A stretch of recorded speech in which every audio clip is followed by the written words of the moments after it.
Cellular. Made of small units, especially referring to cells in living things.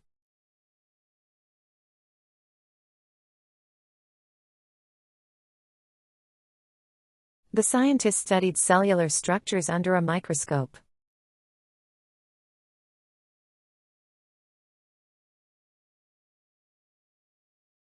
Exercise helps improve cellular function in the body.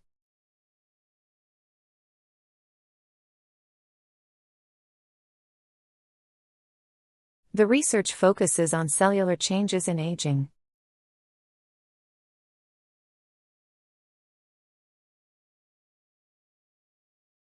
Cellular growth is essential for healing wounds.